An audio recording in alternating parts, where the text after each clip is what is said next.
Assalamualaikum warahmatullahi wabarakatuh. Welcome back to my channel. Kali ini kita membahas bersama apa itu DDST atau Denver Development Screening Test dan bagaimana kita menggunakan dan menilai perkembangan anak dengan DDST atau Denver, khususnya Denver 2 ini.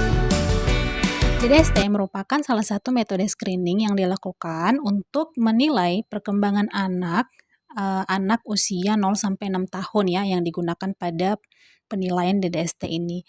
Dengan metode ini kita menilai apakah tingkat perkembangan anak sudah sesuai dengan tugas untuk kelompok umurnya atau tidak saat dilakukan pemeriksaan. Nah, jadi pada saat anak dibawa oleh orang tuanya, terus kemudian kita periksa perkembangannya dengan DDST, kita menilai apakah memang perkembangan anak tersebut sudah sesuai dengan perkembangan yang seharusnya pada kelompok anak usia tersebut ya. Nah, DDST ini pertama kali dikembangkan oleh William K. Frankenberg pada tahun 1967. DDST dilakukan revisi dan standarisasi oleh Frankenberg, serta menambah tugas pada perkembangan bahasa. Nah, jadi hasil revisi DDST tersebut dinamakan Denver 2 ya. DDST dilakukan selama 15-20 menit, dan DDST dapat dilakukan oleh petugas kesehatan dan juga oleh petugas layanan sosial seperti guru. Nah, kita ketahui dulu tujuan pokok dari DDST. Kita perlu ingat bahwa penggunaan DDST ini bukan untuk menentukan diagnosis akhir anak ya, melainkan sebagai metode cepat atau screening untuk mengidentifikasi anak-anak yang membutuhkan evaluasi lebih lanjut ya. Tujuan lainnya yaitu menilai tingkat perkembangan anak sesuai dengan usianya, menilai tingkat perkembangan anak yang tampak sehat, menilai tingkat perkembangan anak yang tidak menunjukkan gejala, tapi ada kemungkinan adanya kelainan perkembangan, kemudian memastikan anak yang diduga mengalami kelainan perkembangan, serta memantau anak yang berisiko mengalami gangguan perkembangan. Nah, dalam Denver 2 ini dia terdiri dari 125 item tugas perkembangan pada anak usia 0 sampai 6 tahun. Nah, kemudian di dalam Denver 2 ini ada 4 sektor penilaian. Yang pertama adalah sektor personal sosial, yaitu penyesuaian diri anak di masyarakat atau kita kenal dengan sosialisasi dan interaksinya dengan lingkungan. Jadi kemampuan interaksi anak dengan sosial, orang di sekitar maupun lingkungan, serta di dalam sektor ini juga kita menilai kemampuan mandiri anak untuk memenuhi kebutuhannya. Sektor berikutnya yaitu sektor motorik halus adaptif, yaitu koordinasi mata dan tangan. Kemampuan memainkan dan menggunakan benda-benda kecil ya, gerakan yang melibatkan otot-otot kecil ya, biasanya adalah terkait dengan penggunaan otot-otot jari-jari tangan. Kemudian mengamati sesuatu serta kemampuan pemecahan masalah. Sektor berikutnya yaitu sektor bahasa, yaitu bagaimana kemampuan anak bisa mendengar, mengerti atau memahami dan menggunakan bahasa.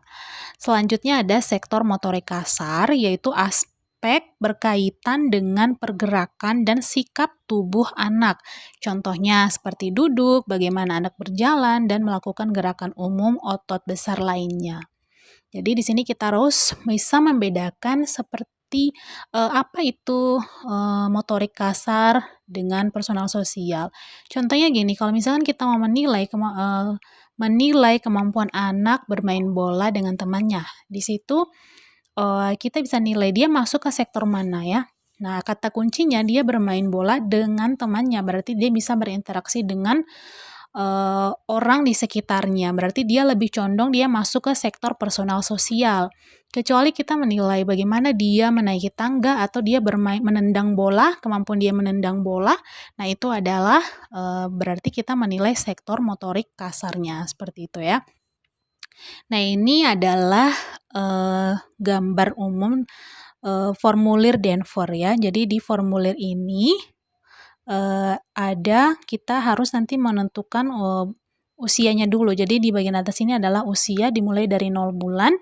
Nah, kemudian satu garis ini adalah hitungannya 1 bulan, maka di sini 2 bulan, di sini 3 bulan, 4 bulan, 5 bulan, 6 bulan. Selanjutnya terus hitungannya adalah 1 bulan ya, 7, 8, 9, 10, 11, 12, 13, 14, 15, 16, 17, 18, kemudian Di sini dia lebih kecil lagi garisnya sampai dia mencapai 24 bulan atau 2 tahun. Nah, setelah 24 bulan ini, hitungan satu garisnya ini adalah hitungan untuk per 3 bulan ya. Jadi sini ditambah lagi 3 bulan, tambah 3 bulan, tambah 3 bulan, akhirnya dia mencapai usia 3 tahun dan seterusnya sampai usia 6 tahun. Nah, kemudian kita perhatikan di Denver ini ada seperti kotak. Jadi kotak ini adalah kotak yang berisi kemampuan.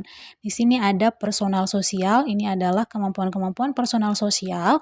Kemudian ini adalah kemampuan adaptif motorik halus. Nah, di sini ada kemampuan-kemampuan tentang motorik halus adaptifnya. Kemudian ini adalah kemampuan atau sektor bahasa, di sini adalah sektor motorik kasar. Jadi nanti kita lihat dia ada di usia mana ya, karena kita hitung dulu nanti usianya akan dijelaskan di slide berikutnya. Jadi untuk satu kotak ini kita lihat ada warna ya. Jadi warna putih dari sini sampai sini dia terbagi menjadi persentil 25, persentil 50 dan batas garis hijau ini adalah persentil 75. Kemudian batas di sini adalah persentil 90. Nah, kita ingat juga ya persentil pada kotak ini karena nanti dia berkaitan dengan penilaian perkembangan anak ini. Nah, selanjutnya tindakan penilaian Denver 2 ini kita tentunya akan siapkan dulu apa saja yang yang diperlukan untuk melakukan penilaian. Tentunya adalah alat tulis seperti spidol warna atau pensil, kemudian formulir atau skala DDST 2. DDST atau Denver 2. Kemudian ada beberapa bahan atau alat yang kita bisa gunakan untuk menilai 4 sektor perkembangan anak sesuai dengan usianya. Contoh ada benang wol, kismis, kerincingan, kubus, kemudian botol, bola tenis, bel kecil, kertas, dan pensil, boneka kecil, dengan botol susu, cangkir plastik dengan pegangan. Jadi ini kita siapkan sesuai dengan kebutuhan pemeriksaan berdasarkan usia anak. Nah, tentunya prosedur pertama kita sapa dulu orang tuanya karena ini adalah anak. Tentunya kita harus melakukan pendekatan dulu dengan orang yang terdekat dengan anak supaya karena kan kita ini ibaratnya adalah orang baru. Jadi kita harus terlihat dekat atau akrab dulu dengan orang tuanya atau pengasuhnya. Kemudian kita lakukan pendekatan dengan anak. Nah, kita jelaskan tujuan dilakukan tes perkembangan. Seperti tadi sudah dijelaskan bahwa penggunaan Denver 2 ini adalah menilai atau screening perkembangan anak ya, bukan menentukan diagnosis akhir anak. Kemudian lakukan komunikasi yang baik dengan anak. Kemudian tadi yang pertama kali kita lakukan sebelum menggunakan formulir DDST ini adalah kita menghitung usia anak ya, agar kita bisa menentukan garis umur anak. Jadi menghitung umur anak ini kita hitung dengan cara tanggal pemeriksaan dikurangi tanggal lahir ya. Dengan satuan yang perlu kita ingat bahwa 1 tahun sama dengan 12 bulan, 1 bulan sama dengan 30 hari, meskipun dalam 1 bulan itu ada 28 hari atau ada 31 hari, kita menggunakan satuan 1 bulan sama dengan 30 hari. Kemudian 1 minggu sama dengan 7 hari. Nah, jadi tanggal pemeriksaan saat anak datang dikurangi dengan tanggal anak lahir ya. Kemudian, bila anak prematur, koreksi faktor prematuritas untuk anak yang lebih dari 2 minggu sebelum tanggal perkiraan. Artinya anak ini lahir lebih awal ya, lebih dari 2 minggu sebelum HPL hari perkiraan lahir.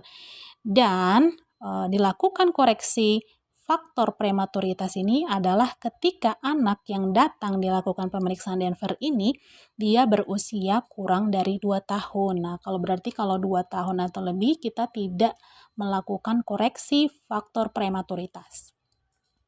Ini adalah contoh bagaimana kita menghitung usia anak. Jadi contohnya gini, pada suatu hari misalkan anak itu datang dengan orang tuanya, diketahui tanggal lahirnya adalah 7 Oktober 2018. Jadi ini adalah tahun, bulan, tanggal. Kemudian saat pemeriksaan itu misalnya adalah tanggal 2 Juni 2020 ya. Nah, kita hitung usia anak. Nah, ini adalah tahun, tadi rumusnya adalah tanggal pemeriksaan dikurangi tanggal lahir. Nah, ini adalah 2020 untuk tahun, kemudian bulan bulan Juni ya, ini bulan pemeriksaan, dan tanggal 2 Juni. Kemudian kita kurangi dengan tanggal lahir, ini adalah tahun lahir 2018, kemudian untuk bulan, ini adalah bulan 10 lahirnya, dan tanggal 7 lahirnya. Jadi kita kurangi, nah berarti kalau hari dikurangi hari ya, ini adalah tanggal pemeriksaan tanggal 2. Tanggal 2 tidak bisa dikurangi tanggal 7 ya. Jadi kita pinjam dari bulan ya. 1 bulan sama dengan 30 hari, berarti ini bulan 6 dia akan berkurang menjadi bulan 5 ya. Nah, 30 harinya kita tambahkan ke hari 2 ini ya. Jadi menjadi 32 hari. Baru bisa kita kurangkan 32 dikurang 7 sama dengan 25 hari. Kemudian kita kembali ke bulan. Jadi di sini tinggal 5 karena tadi sudah dipinjam 1 bulannya ke hari ya. Nah, karena 5 tidak bisa dikurang 10, berarti 5 juga harus meminjam dari tahun. Nah, 1 tahun adalah 12 bulan. Jadi 5 ditambah 12 sama dengan 17. Maka 17 dikurang 10 sama dengan 7 bulan. Nah, ini kemudian tahun karena tadi sudah dipinjam 1 angkanya, berarti dia menjadi 2019. 2019 dikurang 2018, hasilnya adalah 1 tahun. Berarti anak ini usianya saat pemeriksaan itu adalah 1 tahun 7 bulan 25 hari. Atau kalau dibulatkan dalam bulan berarti 19 bulan 25 hari. Nah, perlu kita ingat bahwa pada formulir Denver itu kan tidak ada hitungan hari ya, adanya hitungan bulan. Maka ketika kita setelah kita menilai usia anak, bila harinya itu kurang dari 15 hari maka dibulatkan ke bawah, artinya dia tidak terhitung sebagai 1 bulan. Nah, bila dia harinya 15 hari atau lebih maka bisa dibulatkan ke atas. Contoh ini adalah hasilnya adalah 25 hari, maka kita bisa bulatkan menjadi 1 bulan, berarti dia bisa menjadi 19 bulan ditambah 1 bulan menjadi 20 bulan, seperti itu ya. Selanjutnya untuk contoh koreksi usia anak, jadi ini tadi lanjutan dari kita hitung usia anak tadi ya, namun dia ternyata punya riwayat prematur ya, berarti ini tadi hasilnya 19 bulan 25 hari, kita kurangi dengan 6 minggu, di mana 6 minggu itu kalau kita buat menjadi bulan berarti 1 bulan 14 hari ya, atau 1 bulan 2 minggu. Maka kita kurangi, 25 dikurang 14 sama dengan 11 hari, kemudian 7 dikurang 1 sama dengan 6 bulan, kemudian 1 tahun turun ke bawah. Berarti umur yang sudah dikoreksi adalah 1 tahun 6 bulan 11 hari. Maka dengan hasil usia koreksi inilah menjadi patokan kita melakukan pemeriksaan sektor Denver 2.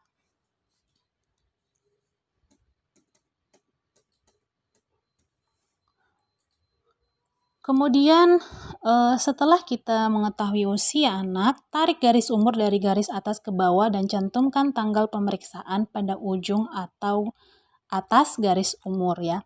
Lakukan tugas perkembangan untuk tiap sektor perkembangan dimulai dari sektor yang paling mudah dan dimulai dengan tugas perkembangan yang terletak di sebelah kiri garis umur. Kemudian dilanjutkan sampai ke kanan garis umur. Pada tiap sektor dilakukan minimal 3 perkembangan yang paling dekat. Jadi kita mulai dari sebelah 3 perkembangan dari sebelah kiri garis umur serta tugas perkembangan yang ditembus garis umur. Bila anak tidak mampu untuk melakukan salah satu uji coba pada langkah A, contohnya dia gagal atau dia menolak atau tidak ada kesempatan, maka lakukan uji coba tambahan ke sebelah kiri garis umur pada sektor yang sama. Contohnya kalau pada sektor bahasa, lakukan juga pada sektor bahasa, namun di sebelah kirinya lagi, sampai anak dapat lulus 3 tugas perkembangan. Bila anak mampu melakukan salah satu tugas perkembangan pada langkah A ini, maka lakukan tugas perkembangan tambahan ke sebelah kanan garis umur pada sektor yang sama sampai anak gagal pada 3 tugas perkembangan. Jadi seperti ini tadi ketentuannya, misalkan tadi kita sudah menentukan ya, bahwa dia ini adalah usia 6 bulan contohnya. Berarti kita tarik garis-garis dari atas, dari sini ke bawah ya. Ke bawah terus ya, kira-kira nanti garisnya berarti di sini ya, seperti ini. Di sini. Maka tadi ini untuk personal sosial kita nilai di sini apa tugas perkembangannya ya. Contohnya dia bisa membawa makanan seperti itu ya, kemudian dia bisa makan sendiri. Nah, itu kita hitung, kita nilai. Jadi, ketika tadi garisnya di sini, kita mulai dari perkembangan di sebelah kiri garis. Kalau dia memang bisa melakukannya, lanjut sampai ke sebelah kanan, sampai memang terus sampai memang dia bisa gagal 3 tugas perkembangan. Nah, begitu juga dengan pemeriksaan pada motorik halus adaptif sampai ke sektor perkembangan. Nah, kemudian beri skor penilaian. Skor dari tiap uji coba ditulis pada kotak segi 4 ya, yang tadi kotak ada putih hijau itu. Kita tulis P itu sebagai pas atau lulus ya. Jadi lulus ini anak melakukan uji coba dengan baik atau ibu pengasuh anak memberi laporan anak dapat melakukannya. Jadi bisa dilakukan dan oleh anak ataupun laporan dari orang tua bahwa memang dia bisa melakukannya. Kemudian fail atau gagal. Jadi anak tidak dapat melakukan uji coba dengan baik atau ibu atau pengasuh anak memberi laporan anak tidak dapat melakukannya dengan baik. Kemudian kita bisa tuliskan no atau no opportunity, itu adalah tidak ada kesempatan. Artinya anak tidak mempunyai kesempatan untuk melakukan uji coba karena ada hambatan. Makanya untuk pemeriksaan ini kita harus pastikan kondisi anak ya. Pastikan dulu bahwa anak ini tidak dalam keadaan lapar, haus, atau rewel ya.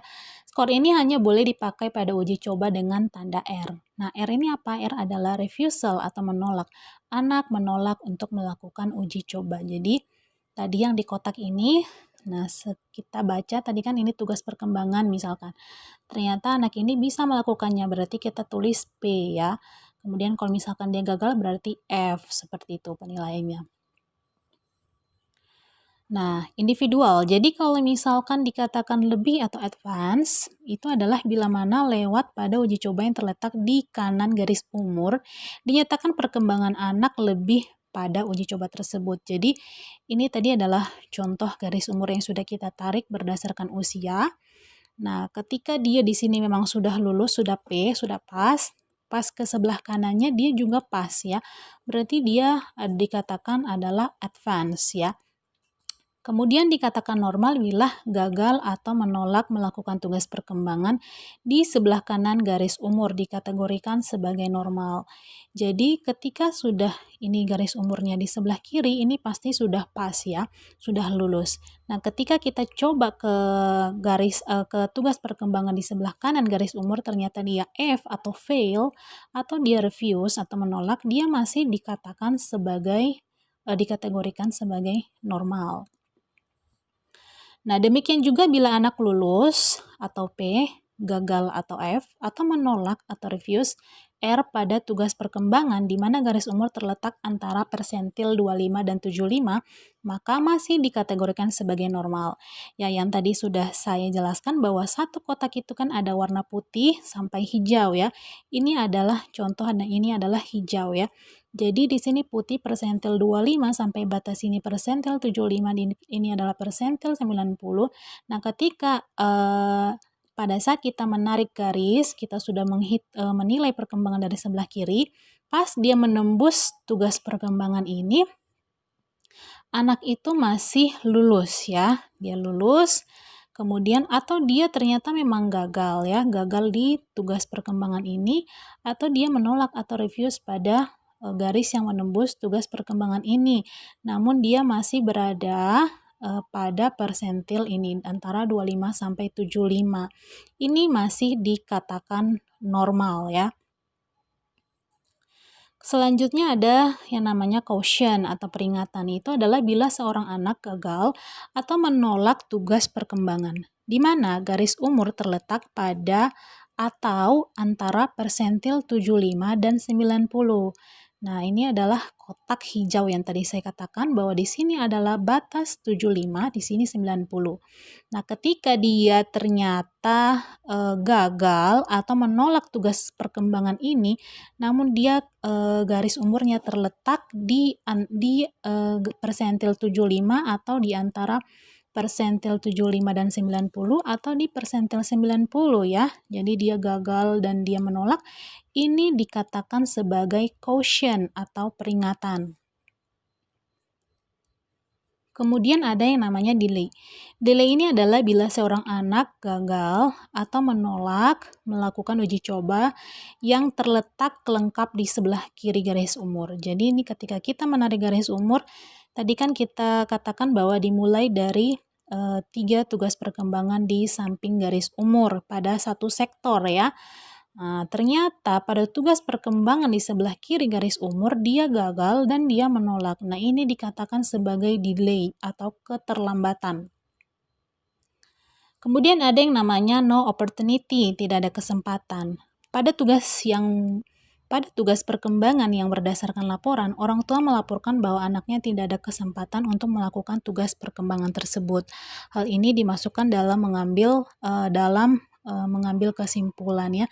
Jadi maksudnya dia kalau misalkan ini sudah kita tarik garis umur, nah pada tugas perkembangan tersebut tidak ada kesempatan ya, tidak memungkinkan untuk melakukan penilaian pada perkembangan di sektor tersebut.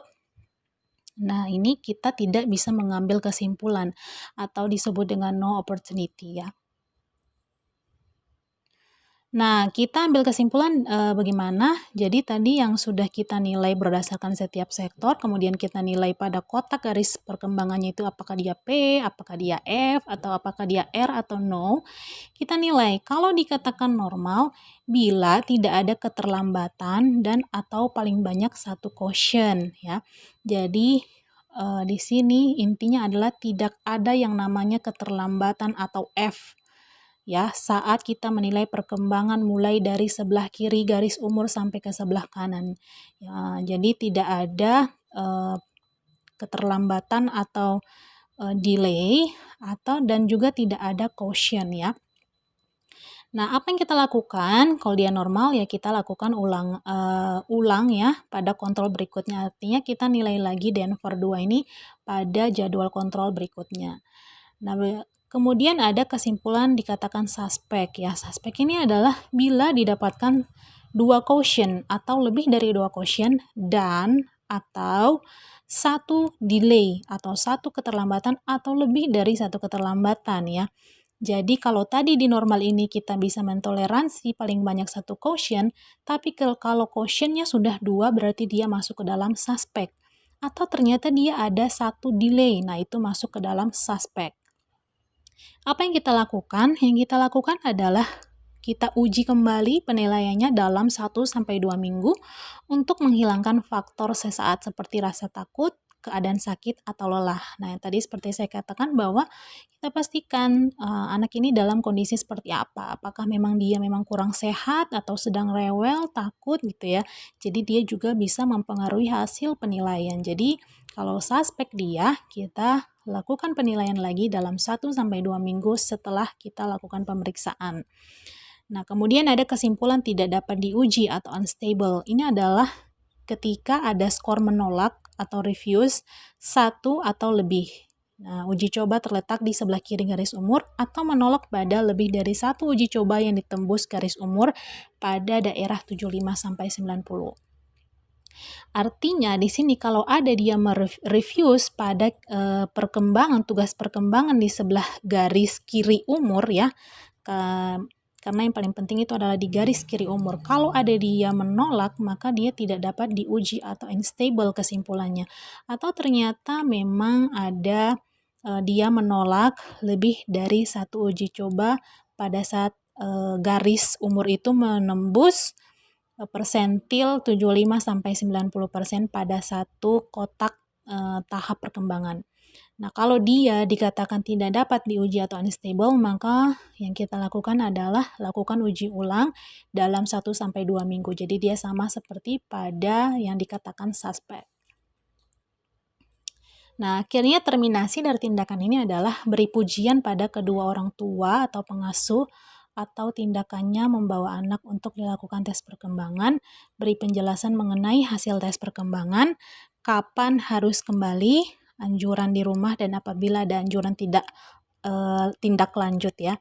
Jadi kita berikan pujian, kita kasih juga penjelasan hasil dan apa tindak lanjutnya ya, berdasarkan hasil penilaian. Kemudian ucapkan terima kasih atas kunjungan. Nah, hal-hal yang perlu diperhatikan adalah semua item harus diperiksa sesuai dengan prosedur. Kemudian perlu kerjasama aktif dengan anak sehingga anak tidak boleh dalam keadaan tidak tenang ya. Maksudnya anak ini harus dalam keadaan tenang, aman, tidak lapar, tidak ngantuk, tidak haus, tidak rewel ya. Dekati orang tua terlebih dahulu, kemudian dekati anak agar anak merasa nyaman dengan orang yang baru dikenal.